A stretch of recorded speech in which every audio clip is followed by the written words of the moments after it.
হাৰঘাট কালি সমষ্টিত আজি নিৰ্বাচন হিচাপে কৰিছে।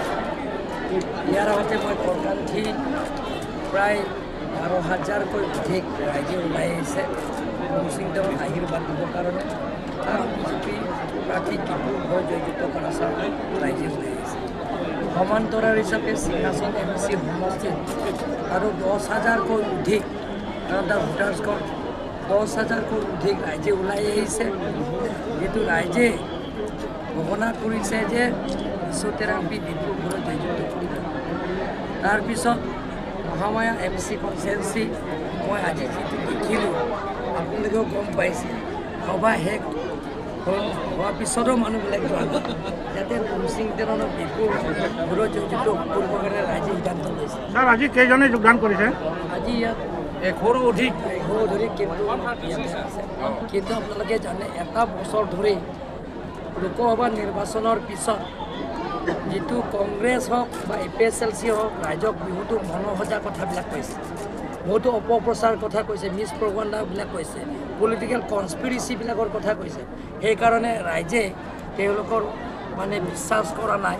সেইকাৰণে এটা বছৰৰ ভিতৰত আপোনালোকে দেখা পাইছে যে people rejected to Congress and APSLC।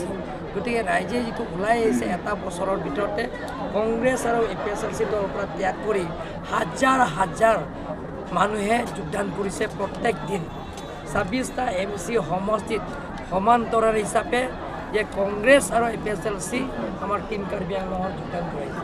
আপোনালোকে গম পাইছে যে এতিয়া APSLC আৰু কংগ্ৰেছ তেওঁলোকে এটা সভাত পাতিবলগীয়া ঠাইত নাই।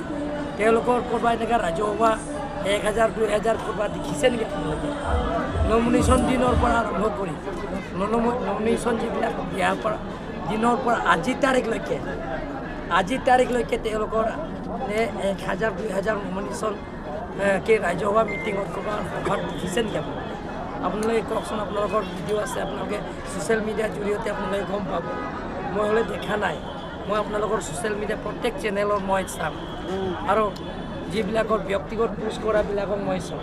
হোৱাটছআপ, ইনষ্টাগ্ৰাম, টুইটাৰ আৰু যিবিলাকৰ ফেচবুক মানুহে পোষ্ট কৰিছে আৰু আপোনালোকৰ যিবিলাকৰ ডিজিটেল চেনেলবিলাকো মই চাইছোঁ। সেই গোটেইখিনিবিলাকক চাই মই দেখা নাই তেওঁলোকৰ যে হাজাৰ মানুহে গোট খাই পেলাই সভা পাতিছে। গতিকে পিপুল ৰিজেক্টেড, তেওঁলোকে ৰাইজে ৰিজেক্ট কৰিছে। আমি নহয়, আমি লিডাৰবিলাক ৰিজেক্ট কৰা নাই, ৰাইজে ৰিজেক্ট কৰিছে।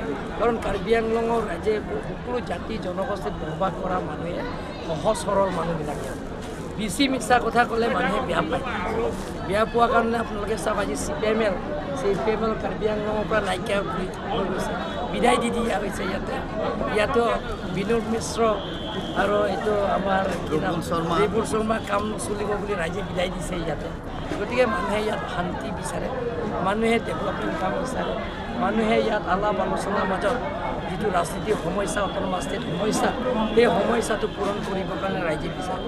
আমি টিম কাৰ্বি আংলং BJP আমি সদায় চিন্তা কৰোঁ অট'নমাছ ষ্টেট আমি সমাধান কৰিম, কিন্তু অট'নমাছ ষ্টেটৰ সমস্যা সমাধান কৰিব হ'লে আমি আলাপ আলোচনাৰ মাজতে নৰেন্দ্ৰ মোদী ডাঙৰীয়াৰ নেতৃত্বত, ডক্টৰ হিমন্ত বিশ্ব শৰ্মা ডাঙৰীয়াৰ নেতৃত্বত, টিম কাৰ্বি আংলঙৰ নেতৃত্বত BJP চৰকাৰ দিনতে আমি সেই সমস্যাটো সমাধান কৰিব। আন্দোলনৰ দ্বাৰা নহয়, বন্দুকৰ দ্বাৰা নহয়। আগতে তেওঁলোকৰ CPMLবিলাক আন্দোলন কৰিছিল, পলিটিকেল পাৱাৰ কাম from barrel of the gun. তেওঁলোকক কৈছে বন্দুকৰ দ্বাৰা তেওঁলোকৰ ৰাজনীতিক ক্ষমতা আহে, কিন্তু আমি এইটো বন্দুকৰ দ্বাৰা নহয়, আমি আলাপ আলোচনাৰ মাজতে সমস্যাবিলাকৰ ৰাজনীতিক সমস্যাবিলাকক সমাধান কৰিব লাগিব। কাৰ্বি আংলঙত সকলো জাতি জনগোষ্ঠী বসবাস কৰা এলেকা সমান্তৰাল হিচাপে ডেভেলপমেণ্ট কামবিলাকক পূৰণ হ'ব লাগে। কাৰ্বি আংলঙত নতুনকৈ উঠি অহা যুৱক যুৱতীবিলাকক সংস্থাপনৰ কাৰণে আমি আলাপ আলোচনাৰ মাজতে সমাধান কৰিব লাগিব। Inter district border, inter state border সেইবিলাকৰ আলাপ আলোচনাৰ মাজতে সমাধান কৰিব লাগিব। যিবিলাকৰ ইয়াত